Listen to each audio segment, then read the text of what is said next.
Eu sou o pastor Edmar Ribeiro e hoje vou falar sobre a perda dos bens terrenos.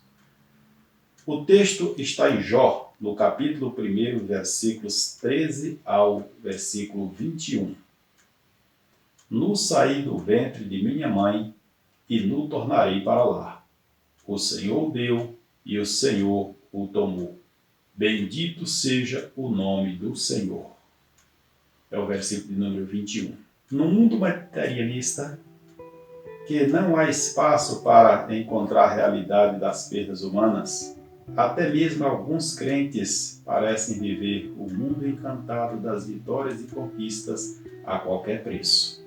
Contudo, perder filhos, imóveis, dinheiro, por exemplo, são consequências naturais da vida, inclusive dos que seguem a Cristo. A grande questão é: como devemos nos comportar diante de tais acontecimentos? Já dizia certo pastor: a verdadeira fé não se mostra nas bênçãos que recebemos, mas na resignação ante a soberania divina, mesmo quando perdemos o que Ele nos deu.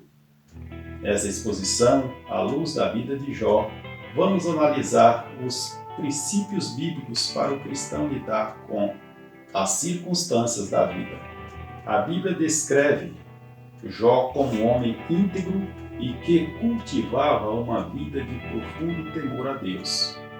Era um bom patrão, bom esposo, um pai sempre presente, preocupado com a vida espiritual e social dos filhos. Mas de repente, num só dia, ele viu todo o seu gado e rebanho esvaziar-se. Os mensageiros a um só vieram trazer-lhes as inesperadas e frustrantes notícias. Além de bois, camelos, ovelhas, os servos de Jó também tiveram suas vidas ceifadas, como depreendemos dos versículos 15 a 17. Aos moços feriram ao fio da espada, fogo de Deus caiu do céu e queimou as ovelhas e os moços, e os consumiu. Antes de findar o dia, a maioria dos funcionários de Jó havia sido dizimada. O mensageiro não havia ainda terminado de narrar os recentes sinistros de Jó, quando um outro apareceu com uma notícia ainda mais trágica. Eis que um grande vento sobreveio da além do deserto e deu aos 4 cantos da casa, a qual caiu sobre os jovens e morreram. Você pode imaginar, a essa altura dos acontecimentos, o que se passou pela mente e coração de Jó? Num só dia, fora privado de bens dos funcionários e dos filhos. Qual seria a sua reação? A de Jó foi rasgar o manto, rapar a cabeça e sofrer a angústia natural de um pai que acabara de perder todos os filhos, do patrão que ficara sem funcionários e do homem rico reduzido à extrema pobreza. Mas, contrariando a reação da lógica humana, Jó prostrou-se e adorou a Deus. Podemos sofrer e até mesmo viver as perdas da vida. Nisso somos humanos, mas devemos, a exemplo de Jó, reconhecer a grandeza e a soberania de Deus, mesmo no processo de perda. Por intermédio de uma vida imediatista, alguns cristãos, em momentos de perdas significativas, têm dificuldades de confiar em Deus. Quando se perde bens materiais, seja por causa de uma administração deficiente, por roubo, ou devido à traição de pessoas que pareciam amigas. Parece que o chão se abre e tudo vem abaixo.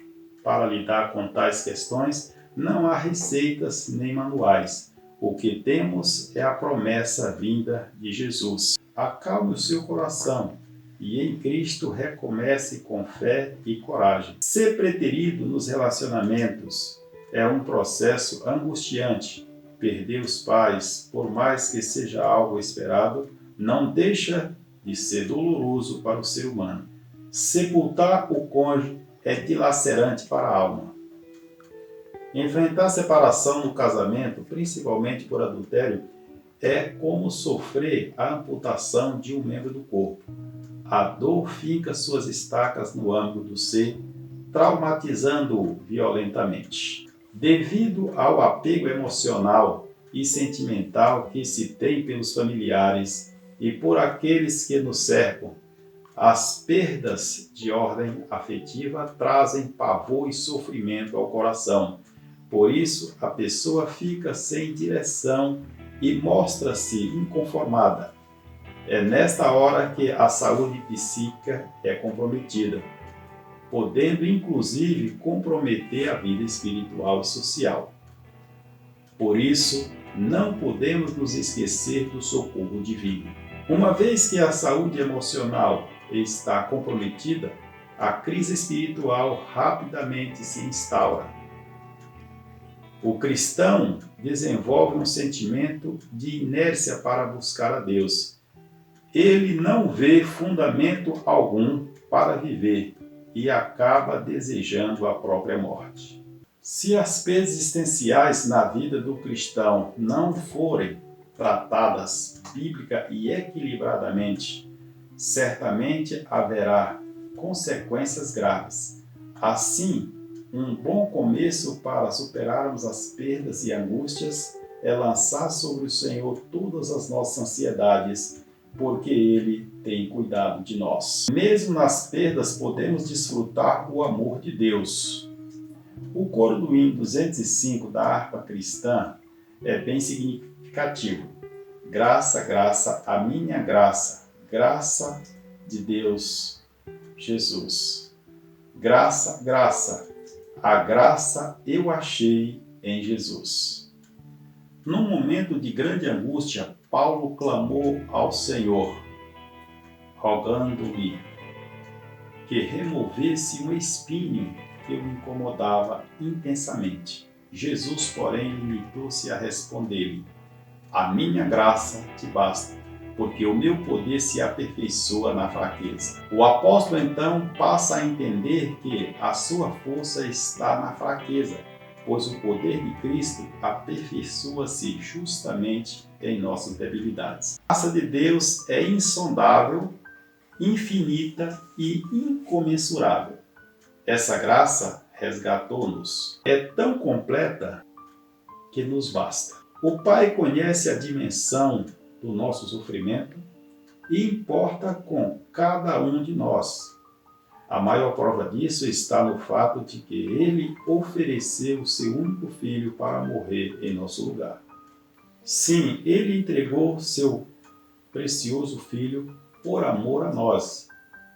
Seja qual for a sua perda, sinta-se amado por Deus. Esse amor é poderoso para preencher todo o vazio e solidão que nos ameaça destruir. Como o apóstolo do amor, podemos dizer: nós o amamos porque ele nos amou primeiro. Deus intervém na história. Servimos a um Deus que, em graça e amor inefável, intervém na história humana. Ele interveio na tragédia existencial de Jó, depois de um longo período de perdas, angústias, dores e sofrimentos indescritíveis. O patriarca foi miraculosamente restaurado enquanto orava pelos seus amigos. Não desista da sua existência. Busque a Deus em oração.